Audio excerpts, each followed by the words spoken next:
Hello, I'm Michael Posey, editor of Pharmacy Today with the American Pharmacists Association. Today I'm here with Brian Gallagher, Senior Vice President of Government Affairs with APHA, and we want to talk about the politics surrounding the healthcare reform law. Welcome, Brian. Hi, Michael. Well, there's a lot of talk here in March of 2011 about the healthcare reform law being repealed. What do you think the odds of that are? Well, not going to happen for the next 2 years for two very pragmatic reasons.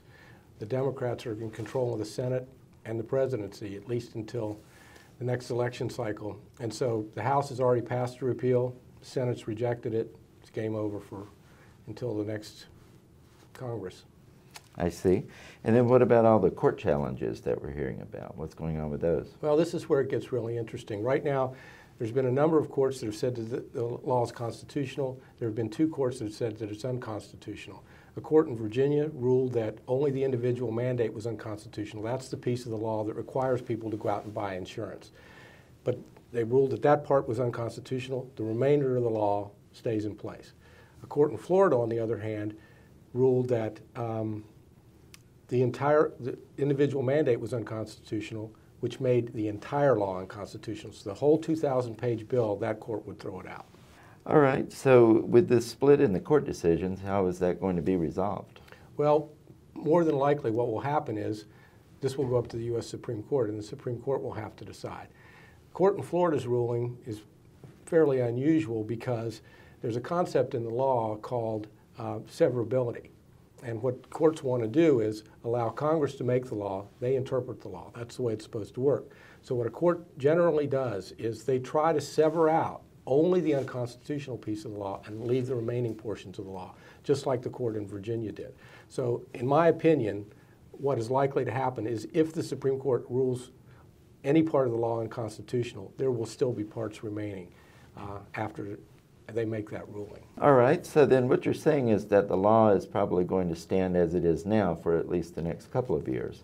But with the presidential election coming up in 2012, what would happen if a Republican were to win or the Republicans took full control of Congress in 2013? Well, this is where it gets really interesting and where a lot of the politics comes in, because the idea right now, the administration's trying to do is get as much of this embedded into the public fiber as possible so that it would make it very difficult to pull it out. So if you have a medical home, patients are real happy with the care, they're going to be saying, please, please, please, whatever you do, don't do anything to my medical home. I want to keep that in place.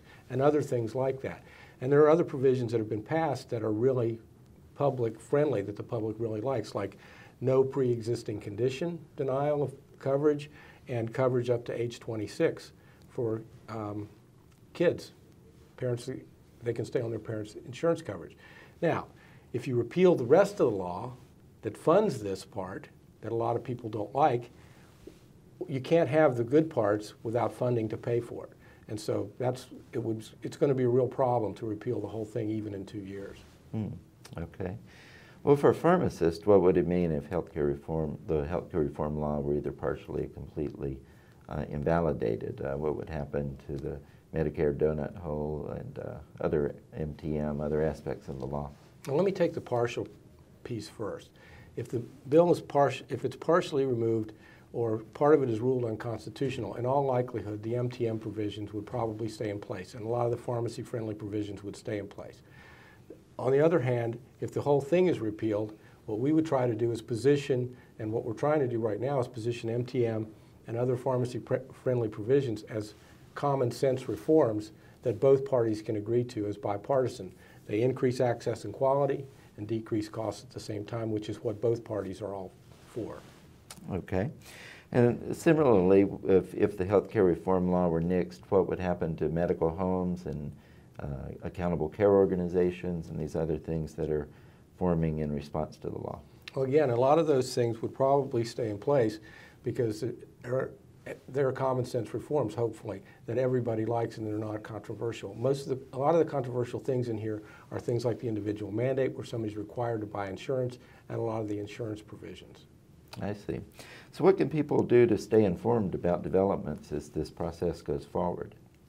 Well, one of the things that people can do, APHA provides a focus e-blast to the pharmacy community. But another really great thing for members of APHA is something that our department puts together. It's called the Legislative and Regulatory Update. It comes out bi-weekly, and it gives you the most up-to-date current information about what's going on with healthcare reform, as well as other activities of Congress related to pharmacy. Well, very good. Well, thanks for bringing us up to date on the politics surrounding the healthcare reform law today, Brian. Absolutely, my pleasure. Very good. Be sure to watch other videos in this series available in the healthcare reform section of pharmacist.com. Thank you for joining us.